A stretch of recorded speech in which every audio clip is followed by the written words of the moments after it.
Profesor Robert Dominko, kot raziskovalec in univerzitetni učitelj imate pri nas, pa tudi v drugih mednarodnih okoljih, zelo veliko referenc pri raziskavah akumulatorskih sistemov prihodnosti.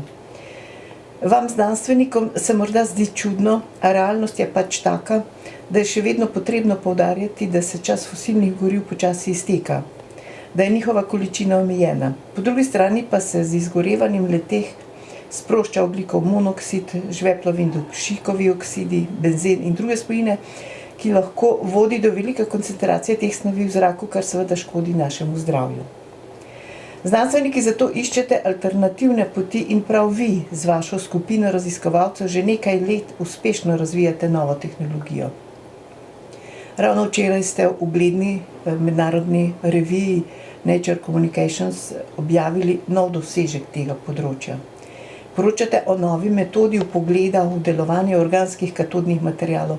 Lahko to pojasnite? Ja, najprej lep pozdrav tudi z moje strani.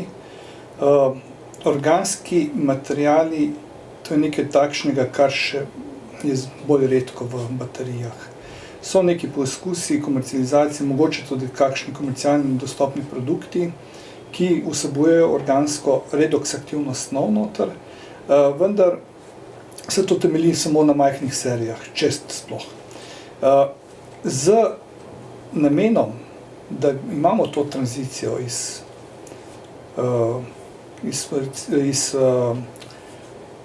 današnjega dne, kjer imamo predvsem, kjer temeljimo na potrošnji, na uporabi fosilnih goriv, v neko novo družbo, ki bo tako imenovano povezana družba, se pravi Connected Society, po angleško se temu lepo reče, in v tem Connected Society ravno baterije bodo igrale zelo pomembno vlogo. Saj s tem lahko potem če imamo mi zelo dobro povezanost, lahko zelo dobro uporabljamo vse obnovljive vire energije, od vetrne, sončne energije in tako naprej, in jih distribuiramo.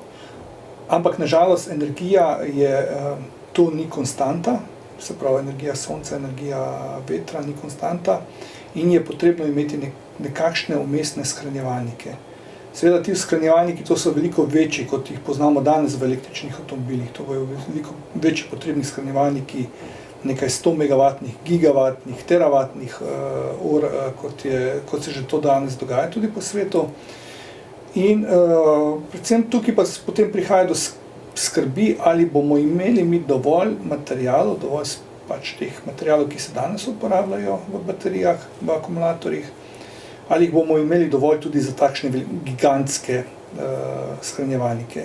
Kaj je količina teh materialov omejena tudi? Seveda, mislim, tukaj je današnja litij-ionski akumulatorji temeljijo predvsem na kemiji kobalta.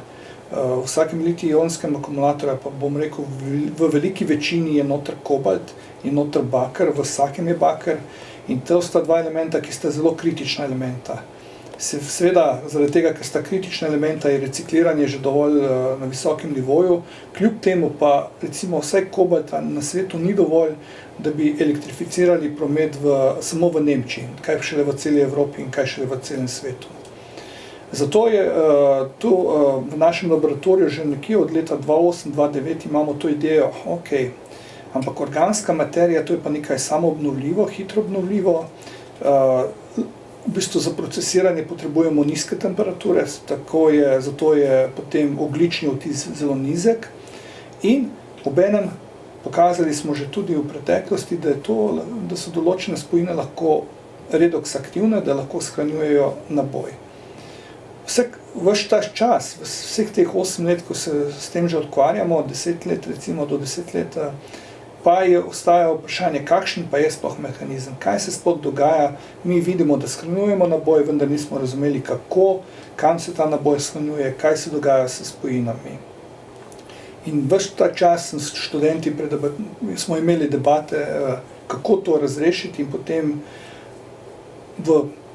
postopoma smo razvijali nove karakterizacijske metode in naenkrat smo potem prišli tudi do ideje, kako se tega problema lotiti, in smo ga lahko sedaj objavili v reviji Nature Communications. Kaj ste, recimo, kako ste prišli do tega, da je ta raziskava uspešna, ne? Recimo preizkusi so uspešni bili. Ja, preizkusi so bili uspešni. To je potrebno poudariti, da v našem laboratoriju raziskujemo, največ raziskav posvečamo litij-ionskim akumulatorjem in magnezijevim akumulatorjem, poleg litij-žveplovih. In ravno ti litij-ionski in magnezijevi akumulatorji imajo isti imenovalec in to je katoda, ki je lahko organska. Mi smo videli, da z obem dvem kovinam približno enako deluje. Torej je bilo samo vprašanje sedaj, kako se lotiti in da vidimo, kako se praktično magnezij, ki je dvovalenten, kako v bistvu prenese naboj iz magnezija, kako v bistvu prevzame naboj iz redoks aktivne spojine na magnezij.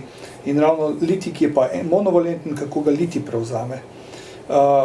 Zato smo uporabili infrardečo spektroskopijo, ki pa je tudi na tem inštitutu, imajo že dolgo v bistvu zelo veliko ekspertize, veliko ekspertov, praktično tudi profesor Hadži, ki je bil en izmed boljših ekspertov na tem področju, izhaja iz Kemijskega inštituta. In s pomočjo infrardeče spektroskopije in s pomočjo trikov, ki smo se jih naučili pri drugih karakterizacijskih metodah, smo prišli na idejo, kako v bistvu med delovanjem baterije v bistvu tudi snemati infrardeče spektre in potem iz teh infrardečih spektrov, kako izluščiti pomembne informacije, kaj se dogaja z molekulami, ali so to reverzibilni procesi, se pravi povratni procesi, kje so nepovratni procesi, čemu se je potrebno izogniti. Se pravi, transfer znanja z enega področja na drugega? Seveda, to je v bistvu, vedno se učiš nekje, v bistvu moraš kombinirati neka znanja, ki jih parcialno pridobivaš na določenih področjih in jih potem uporabljati naprej. Danes težko je nekaj popolnoma novo narediti, brez, seveda, izkušnje pri tem zelo pomagajo. Zakaj pa potem ta metoda oziroma to vaše odkritje ne premika te meje načrtovanja novih akumulatorskih sistemov? Ne, tukaj v bistvu jaz ne bi čisto strinjal, da ne premika, pojasnjuje, predvsem pojasnjuje delovanje. S tem, ko je kristalno jasno, da je to tisti reakcijski mehanizem, ki je noter, sedaj mi lahko začnemo načrtovati nove spojine, energetsko bolj bogate spojine in praktično tudi nadzorujemo, kako te spojine delujejo na tej osnovi. Vendar ta metoda samo v bistvu Nature Communication ne bi sprejel to delo, če bi bilo to uporabno samo za to. Vendar ta metoda je sedaj uporabna še za veliko širši spekter, saj lahko tudi v bistvu nadzorujemo degradacijo akumulatorjev.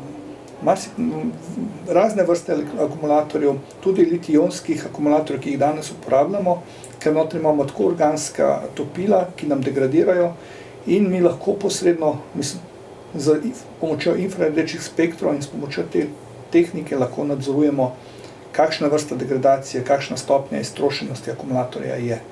Tako da ta tehnika nam praktično sedaj omogoča načrtovati boljše akumulatorje, ne samo z pomočjo organskih katod, temveč širše. Se pravi, da razvoj v prihodnje naj bi šel recimo s tem spoznanjem, ki ste ga vi zdaj tu?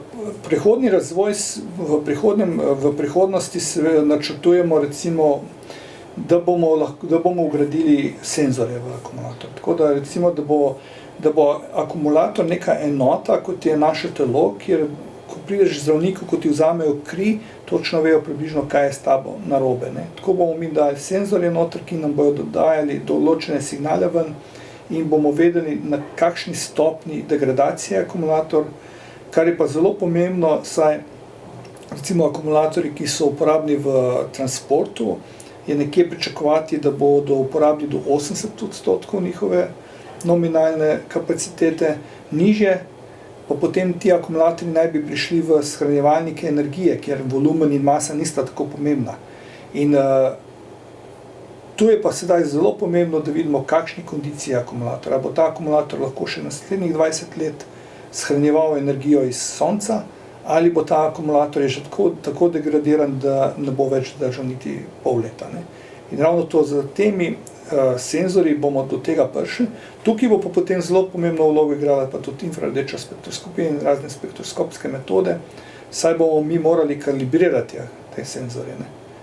In tudi iz tega stališča je ta metoda oziroma ta tehnika, ki smo jo sedaj publicirali, izredno pomembna.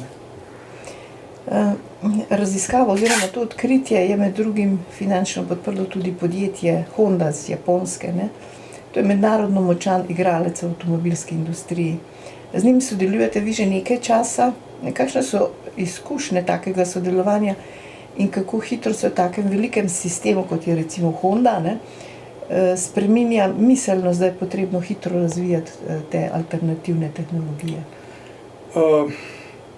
Zdaj to, jaz sodelujem recimo poleg Honde, sodelujem tudi z evropskimi proizvajalci, preko teh evropskih projektov. Imam zelo veliko kontaktov z njimi, tako da približno vidim, da je v Evropi delno različna miselnost, kot je na Daljnem vzhodu. In dejstvo je, da na Daljnem vzhodu je top management, se pravi tisti, ki vodijo to podjetje oziroma to korporacijo, so inženirji. Pri nas so pa v bistvu ekonomisti, pravniki. In to pride do velike razlike do tega, kako na dolgi rok razmišljajo. Inženirji vedno vedo, da če hočeš kaj narediti, moraš v bistvu teči na dolgo progo, da na kratke proge se nič ne da na hitro narediti. In ravno to sodelovanje s Hondo je sedaj že 5. leto, ki poteka to sodelovanje, je izvrstno. Približno Honda je že financirala nas okrog 1 milijon evrov denarja je vložila v našo skupino.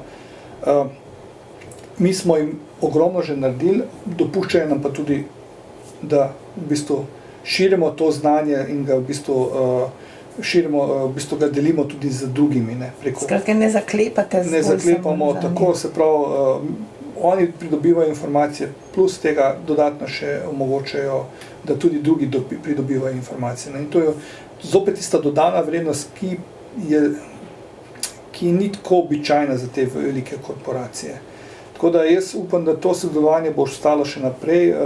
Zaenkrat smo dobro zapisani pri njih, no, vsaj upam, ampak upam, da bomo tudi v prihodnosti imeli še kakšne odmevne dosežke skupaj z njim.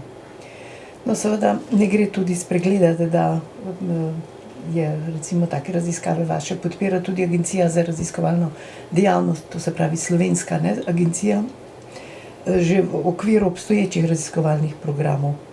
No, take raziskave pa so vsekakor zahtevne in v njih delajo tudi različni timi, pa tudi posamezniki.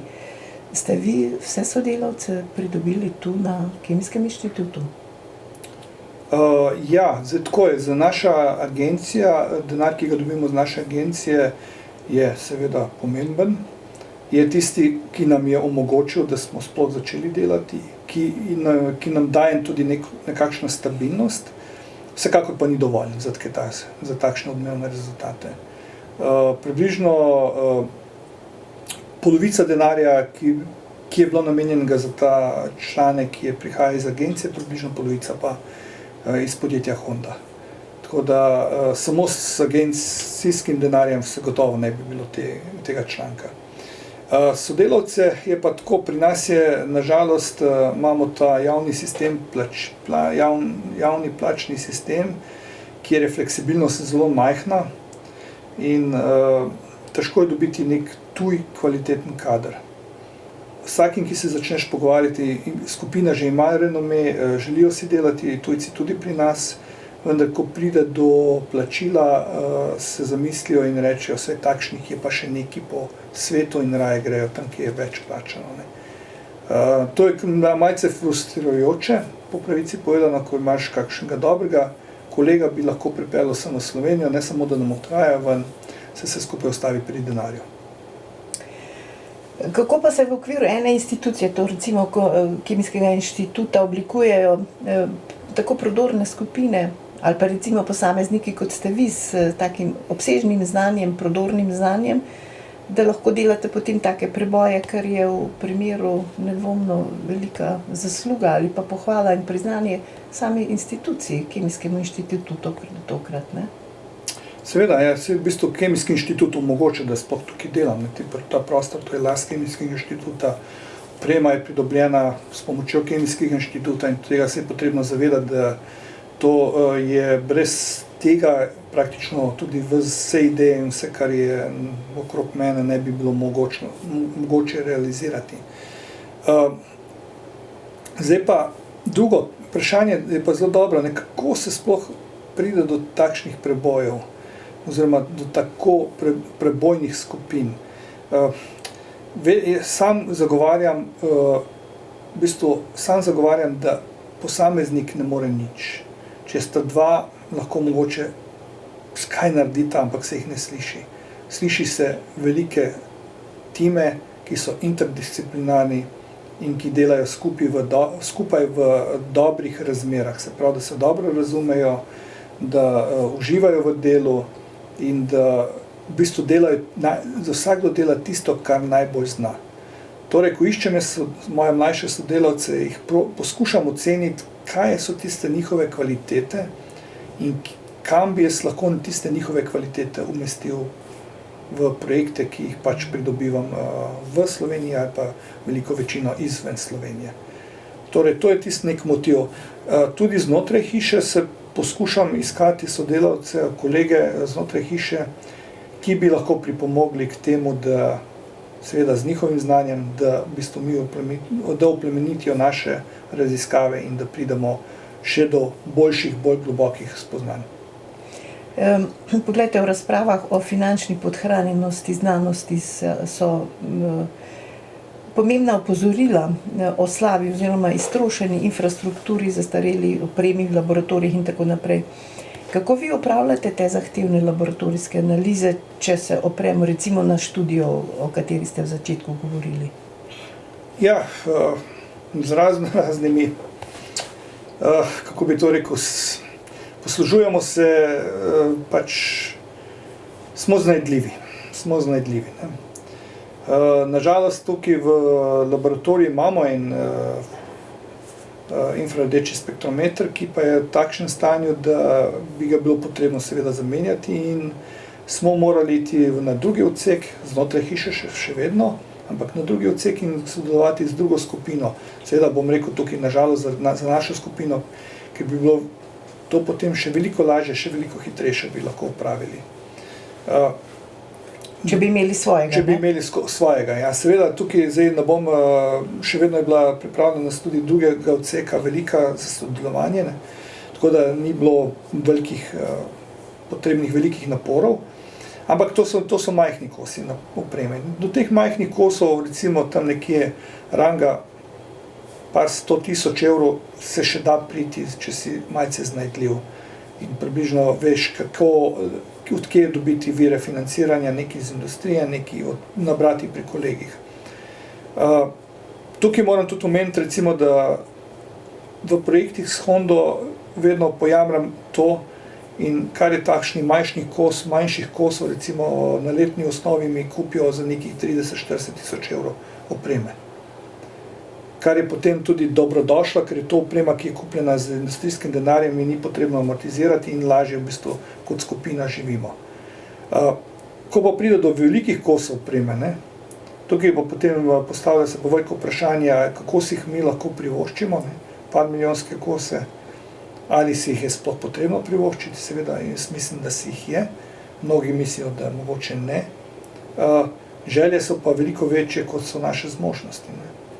In zopet bo potrebno biti dokaj iznajdljiv in iti v konzorcije tudi mogoče z tujimi partnerji, s tujimi skupinami, ki so okrog nas, da se pride do takšnih kosov. Gotovo pa je pri razvoju baterij še kar nekaj prostora za znanstvene raziskovanja.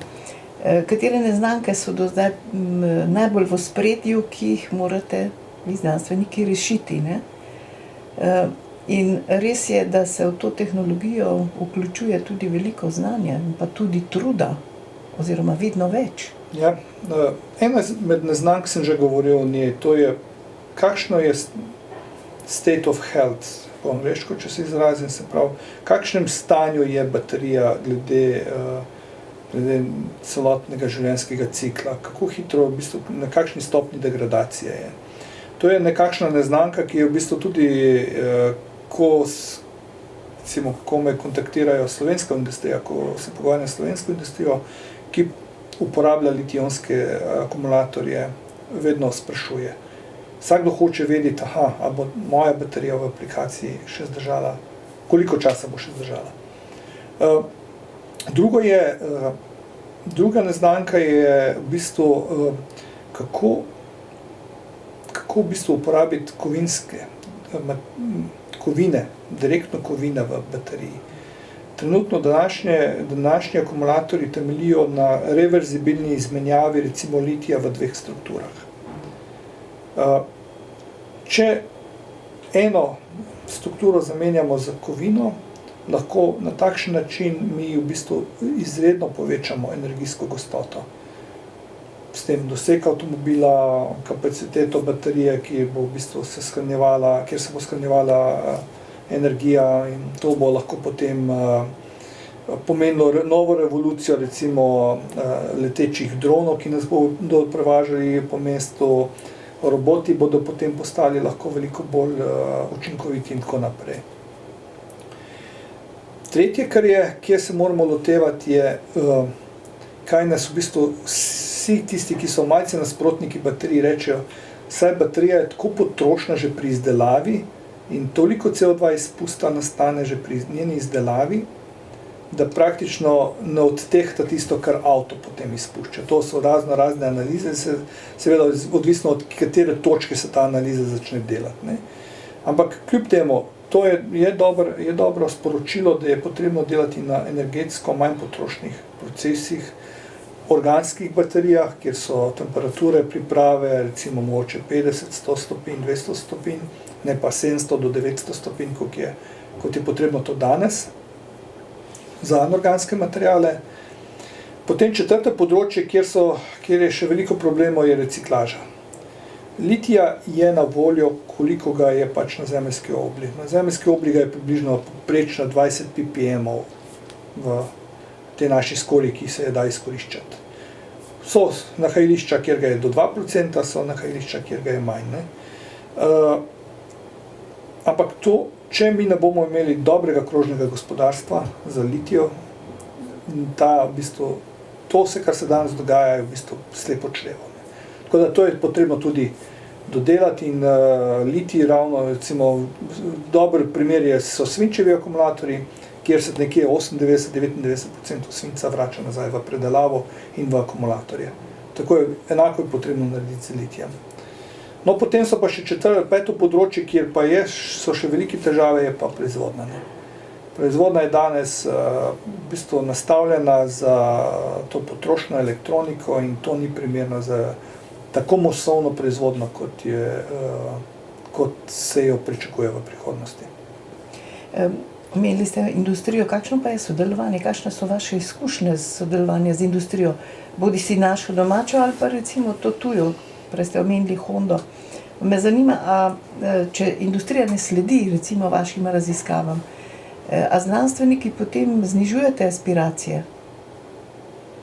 Pa niti ne. Mislim, industrija, če najprej pokomentiram slovensko proizvodnjo, oni bi vendar tukaj sredstva, ki so na voljo v Sloveniji in v bistvu ves kapital, ki je na voljo v Sloveniji, je veliko prenizek, da bi lahko. Tuja industrija močno sledi vsem tem. Na vsakem sestanku, kjer se govori o nekih novih dosežkih, so oni prisotni, se delajo zapiski, proučujejo. Zopet je pa tukaj potem, najbolj problematičen je ta prepad, kjer v bistvu je potrebno to speljati v nekako pilotno proizvodnjo, preizkusiti vse skupaj in potem videti, kako to deluje v realnem sistemu. Recimo, na tem področju sodelujem z podjetjem Saft iz Bordeauxa. Mi tukaj gremo za litij žveplovo tehnologijo proti v bistvu ta korak, ta prepad poskušamo prestopiti, vendar tukaj se potem pa pojavijo nove težave. In kje je ponavadi, vsaj v Evropi, je tukaj težava, da za premostitev teh novih težav potem zmanjka financiranja. In ravno to Evropa sedaj s tem Battery Alliance pristopom misli tudi to dobro zapolniti in v bistvu tukaj pomagati, da bo v bistvu vsa ta znanja, do katerih pridemo v laboratorijih, vseh spoznanj, vseh napredkov, da bodo lahko potem zaživela tudi v proizvodnjo oziroma prešla v proizvodnjo. No, kot sva rekla na začetku, se seveda vse razviti svet si prizadeva, da bi čim prej opustili ta fosilna goriva, ne. Mnoge države so, in tudi naša, slovenska, ne, Slovenija, so si zadale roke, ko ne bo več možno kupiti avtomobila z bencinskim oziroma dizelskim motorjem. Pri nas mislim, da je ta datum nekje 2030. Norvežani so ga premaknili na leto 2022 ali 2020 celo. Kitajci, ki se dušijo v smogu, tudi sami že precej tega razvijajo, to novo tehnologijo, predvsem pa preko svojih multinacionalk z raziskavami po celem svetu, ne, in s temi centri. Kako vi vidite ta razvoj? Definitivno je, da, kot sem že omenil na začetku, smo v tranziciji iz te družbe, potrošniške družbe, ki temelji na fosilnih gorivih, v družbo, ki gre v bistvu, to je neka energetska transformacija se dogaja. Letnice so neki mejniki, ki so pač morajo biti. Dobro je to, da ti politiki lahko, ki so jih danes nastavili, verjetno čez 5 let ne bojo več na oblasti in bojo se drugi izgovarjali, da so oni niso dobro nastavljeni, in se bodo premikali ti mejniki. Bodi si naprej, bodi si bolj verjetno tudi v prihodnost, ne. Ampak dejstvo pa je, da ta tranzicija, ki smo ji danes priča, je, vsaj po mojem mnenju, je ni moč več ustaviti in se bo zgodila. Kako hitro, je pa samo vprašanje časa, in kako hitro bodo tudi posamezne vlade z regulativami v bistvu pospešile to tranzicijo, je tudi zopet vprašanje časa. Ampak, če citiram enega kolega, ki je redno, recimo, hodi v Šanghaj, on je omenil, da Kitajci s tem, kar delajo, so že občutno izboljšali kvaliteto, recimo, zraka, vsaj v Šanghaju, ne, pač z uvajanjem elektromobilnosti. Tudi naša evropska večja mesta verjetno bodo hitro prišla do teh spoznanj in bojo omejila prometne znotraj mest, vsaj znotraj središč. Kako pa ne komentirate recimo to povezovanje teh multinacionalk oziroma konkretno misliva na revolucijo, ki jo je Elon Musk s Teslom, pa s to svojo tovarno baterij, ki jo gradi, največjo menda. Tu odzadje je, v bistvu baterije so Panasonicove, to ni Muskova tehnologija za baterije, tukaj so Panasonicove baterije. Zdaj, Elon Musk je spreten PR, on ima zelo dober spreten PR. On z enim tweetom zasluži več, kot zaslužijo lahko naši veliki avtomobilski proizvajalci v Evropi z neko ogromno prodajo, ne. Ampak tu on je nek frontman, nek vizionar tega področja, ki odpira to področje. Moram pomeniti, da vse njegove baterije temeljijo na kobaltu. Vse to, kar on dela, temelji na kobaltu. In to pa ni sustainable, v bistvu ne bo mogoče v bistvu razviti na takem širokem nivoju, kot pač je potrebno. Se pravi, da se to penetrira od hišnih shranjevalnikov do uporabe za transport, do uporabe v medicini, ne. V medicini baterije imajo izredno perspektivo, roboti in tako naprej. Skratka, seveda, razvoj gre s tako naglico, a ne, ampak je pa zanimivo, ne, mislim, kako hitro gre. Mislim, gre z naglico, ampak kako hitro se potem miselnost predvsem spreminja. Ja, to je v bistvu ta odločilni moment, kjer praktično tudi mi znanstveniki pomagamo pri tem, ne. Elektrika je nekaj v bistvu fosilna goriva so nekaj, kar je preteklost, vsaj zame, čeprav sem še vedno uporabnik. Ampak nekaj, čemur se čas izteka, in menim, da tudi čedalje več ljudi, ko vidi, da to funkcionira, da se to prijemlje, da to v bistvu, da električni avtomobili, da so čisto normalno, čisto spodobno se vozi z njimi, da se stvar v bistvu začne se stvar odvija v pravo smer. S tem, ko se bodo povečevale kapacitete vseh teh baterij, električnih avtomobilov, se bo zniževala cena, se bo izboljševala kvaliteta, bomo prišli do več spoznanj, kako v bistvu narediti bolj varne, bolj dolgotrajno, z daljšo življenjsko dobo in tako naprej. In cenejše najbrž tudi. Cenejše, seveda, cenejše bo v bistvu samo masovna proizvodnja, samo to je še potrebno, ne? Pa bo cenejše. Ne? Je pa se potrebno zavedati, da tukaj je potrebno nekaj energije in truda vložiti, da mi to dobimo. Ne? Pri nafti je v bistvu to zemlja naredila. In v bistvu izkoriščamo tisto, kar je zemlja za nas naredila. Ne? Tukaj pa praktično tisto, kar zemlja oziroma vesolje naredi, ne, moramo pa še malce pretvoriti. Ne? Ni čistko brez znanja. Ja, pa brez umestnika. Je en dodatno umestnik, ne? Tako da je mogoče malo bolj komplicirano, ampak kljub temu tranzicija je tu. Energijska tranzicija je tu.